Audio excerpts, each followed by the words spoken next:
thought that today was going to be yet another beautiful morning in my house, just getting one more day of painting done. But it wasn't such a morning. It was much better than that. You see, as I'm sketching out the view that I wanted to paint today, I'm not really aware of the fact of what kind of day it's gonna be. I'm just concerned with the details that I see in the landscape. And as well, I am thinking about the fact that the light hitting my sketchbook is so faint, so uneven that it's distracting me from my sketch.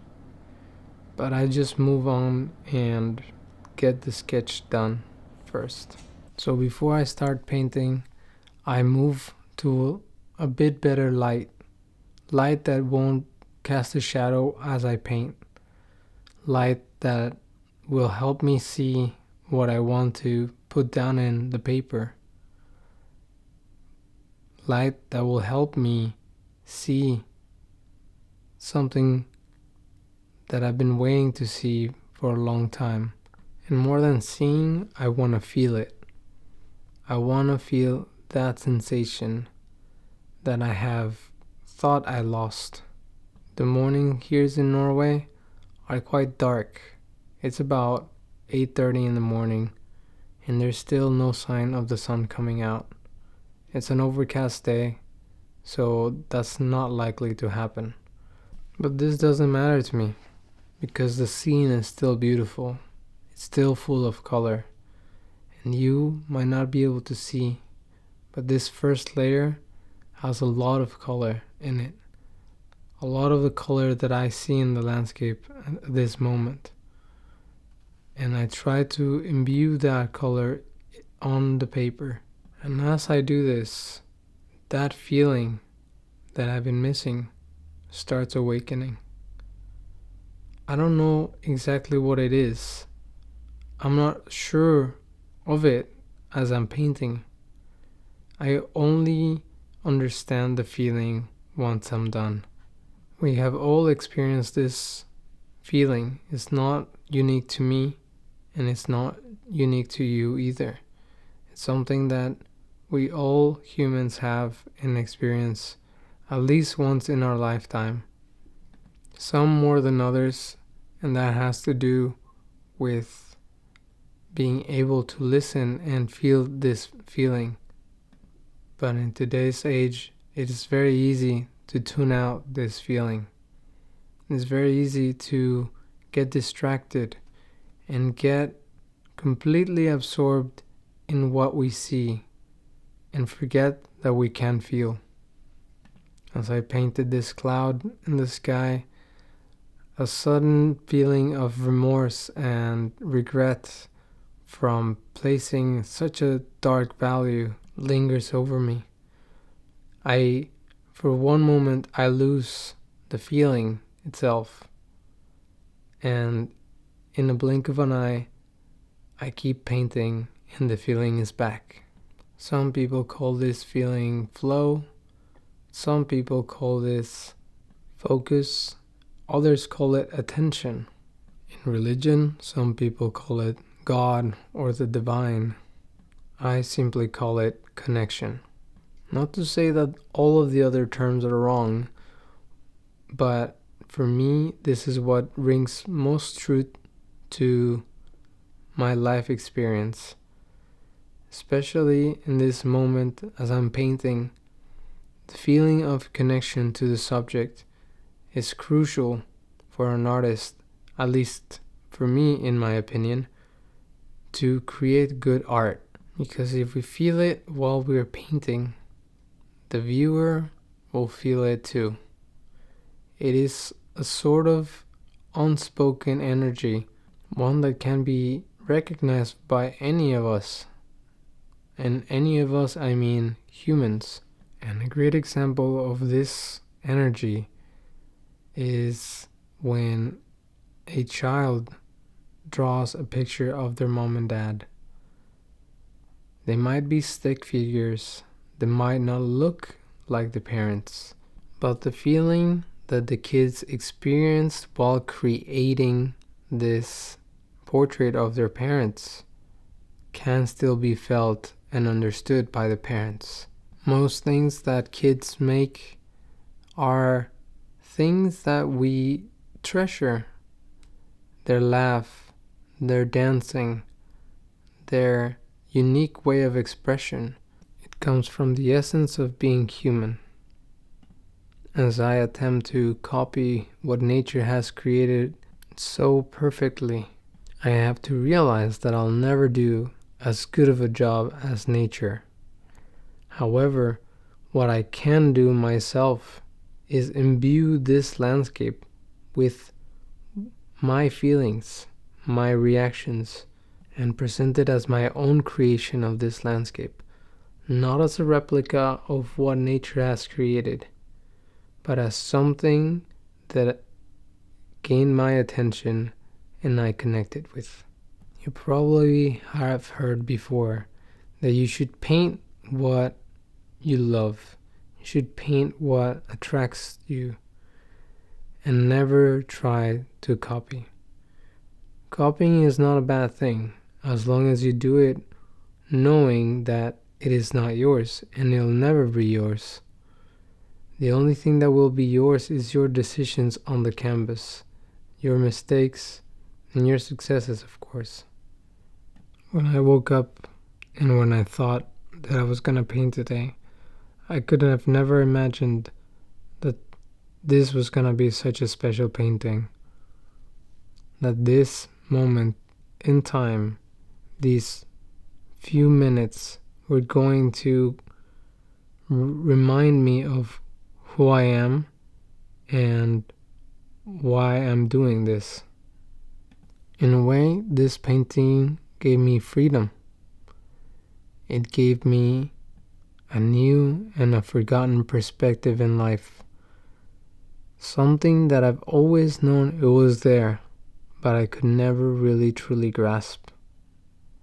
And I'm sorry if I'm rambling and this is not interesting to you, but if you are still here and listening to my words, I urge you to go outside and find that of which you most feel connected to.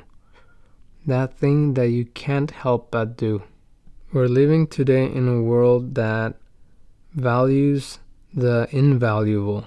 A world that cannot stop and look at a painting or a moment or landscape for 1 second because it is too busy doing and listening and trying and just doing.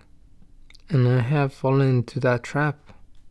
That's why I've lost the connection with that which made me so happy. And this happiness, or this sort of happiness, comes from a place where there's no requirements. It is not the fact that I finished this painting and I was satisfied with what came out of it. It's not that I take another day in this project.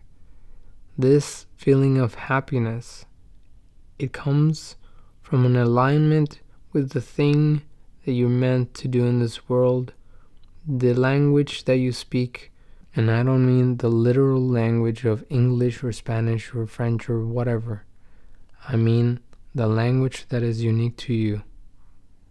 Visual, words, music, math, science, acting, navigating, driving, sewing, whatever your true language is, you must speak it more often. We have to create space for our language to develop and for our language to touch other people. And because this language is unique to us, they might not understand it at first, and that's okay. The only thing that is meant to happen is for you to speak and share that language with other people. That's where this amazing feeling of connection with what you do comes from. This is where the true happiness lies. This is where nirvana lies. This is where everything that we want in life exists. And it exists in one single moment. It is not about a destination. It just exists. So this is a reminder for anybody like me that had lost their path, that had lost their ability to listen to that voice and that connection to the thing or the language that you best speak, to just come back home. Come back to that which is true to you, and it will change you in ways that you could only have dreamed of, and then some. By us being ourselves, we bring so much good into this world, more than we could ever even think possible. The thing is, this change will come indirectly. It's not like you going out and donating to charity. It is the energy that flows through you listening and doing to what you want to do, that will help immensely everybody that surrounds you. There is a chance that you won't see its effects. There is a chance that you won't hear about it from other people. But that is not your concern. You're not trying to do this for that. You're only doing and listening and connecting to your true self, because that is what you're here to do. And as soon as you do it, it's like everything around you changes. And I should say, I'm sorry. I don't want to make you feel scared for wanting those things. And by wanting those things, I mean wanting to improve people's lives and hoping that your good energy does good in the world. I don't want you to feel afraid of that. Because believe me, if you are aligned with yourself and doing what you're meant to do, it is inevitable that those things will happen. And you will not even think about trying to change someone else's lives, because you're so focused on doing what you love that everything around you starts shifting. Today I thought it was gonna be one regular beautiful morning, but it turned out to be a morning that for the first time in my life probably, I saw myself coming through my paintings. For the first time I felt free and not a slave to what I saw in the landscape. I was able to just inject a part of myself into this picture. And that is something beautiful that I've never been able to see before. I'll see you tomorrow.